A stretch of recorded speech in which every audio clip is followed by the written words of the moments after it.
श्रोताओं, हमारे समाज में बुराइयां सभी युगों में ही रही हैं। खासकर नारियों पर किसी न किसी प्रकार का अत्याचार तो हर युग में होता रहा है और इसका प्रमाण हमारे अपने धर्म ग्रंथ रामायण और महाभारत भी देते हैं।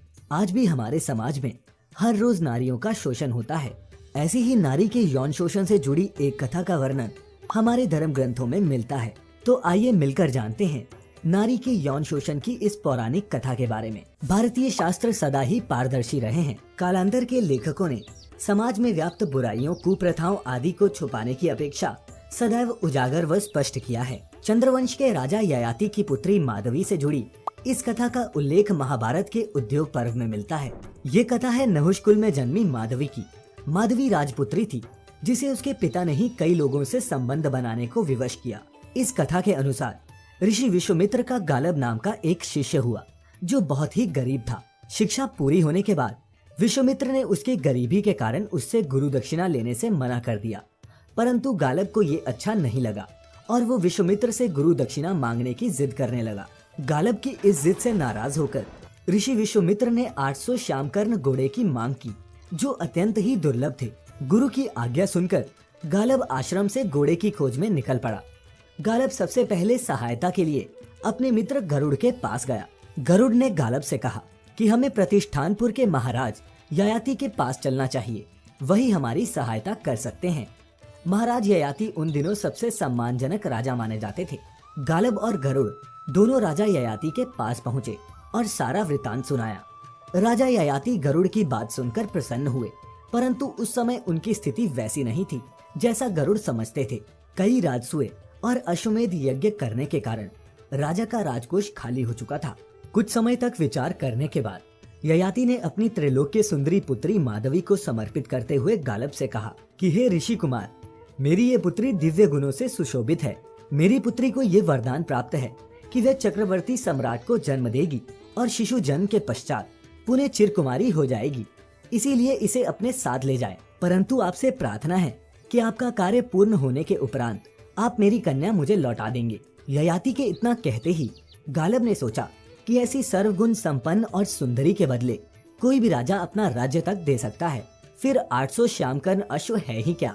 माधवी को संग लेकर गरुड़ और गालब सर्वप्रथम अयोध्या के राजा हर्षव के पास पहुँचे और उन्हें अपनी सारी बात बताई। तब राजा हर्षव ने कहा कि इस समय तो मेरे पास श्यामकर्ण अश्वों की संख्या 200 ही है।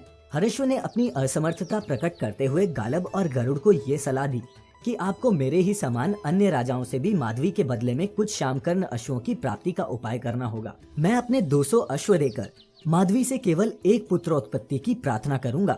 दूसरा कोई चारा न होने के कारण गालब और गरुड़ ने अयोध्यापति हर्षव की बात मान ली और माधवी को अयोध्या में छोड़ दिया। यथा समय राजा के संयोग से माधवी ने वसुमना नामक पुत्र को जन्म दिया जो बाद में आगे चलकर अयोध्या के राजवंश में परम प्रसिद्ध हुआ। इसके बाद गालब और गरुड़ काशीराज देवोदास के दरबार में पहुँचे। गालब और गरुड़ के अनुरोध पर वह भी अपने 200 श्यामकर्ण अश्वों को देकर माधवी जैसी सुंदरी से पुत्र प्राप्त करने के लोभ को न रोक सका। नियत समय पर माधवी के संयोग से काशीराज देवोदास ने प्रतधर्म नामक पुत्र की प्राप्ति की जो बाद में आगे चलकर काशी राज्य का पुण्य उद्धारक ही नहीं परंपरागत शत्रुओं का विध्वंसक भी बना। इसके उपरांत गालब और माधवी पक्षीराज गरुड़ के संग भोजराज उशिनर के यहाँ पहुँचे। गालब और गरुड़ की प्रार्थना पर राजा उशिनर ने भी त्रैलोक्य सुंदरी माधवी के संयोग से एक पुत्र प्राप्त कर अपने दुर्लभ अश्वों को उन्हें सौंप दिया।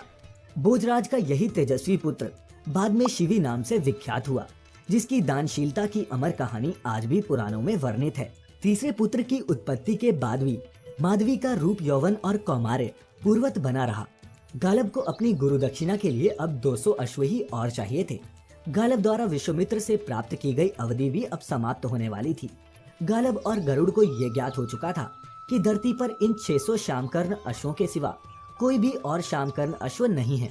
अंततः 600 अश्वों और त्रैलोक्य सुंदरी माधवी एवं गरुड़ को संग लेकर गालब विश्वामित्र के पास पहुँचे और शेष 200 अश्वों की प्राप्ति में असमर्थता प्रकट करते हुए कहा कि गुरुवर, आपकी आज्ञा से इस भूमंडल पर प्राप्त 600 श्यामकर्ण अश्वों को तो मैं ले आया हूँ, जिन्हें आप कृपया स्वीकार करें।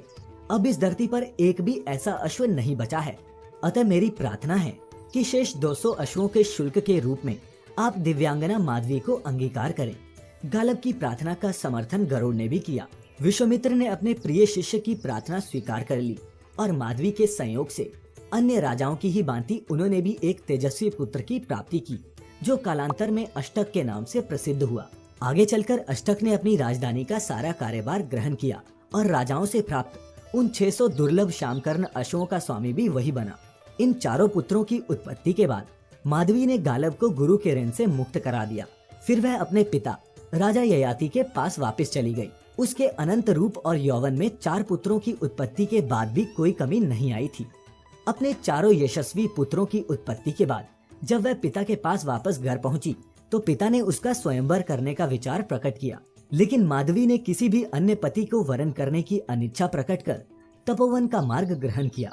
और इसी तरह दर्शकों, नारी के यौन शोषण की एक और कथा को हम यहीं समाप्त करते हैं। आपको आज की इस कहानी को सुनकर कैसा लगा? नारियों की हमारे समाज में क्या जगह है? आप क्या सोचते हैं? नीचे कमेंट्स में हमें जरूर बताएं। तो मित्रों, फिलहाल आज के लिए बस इतना ही। अब इजाजत दें। आपका बहुत बहुत शुक्रिया।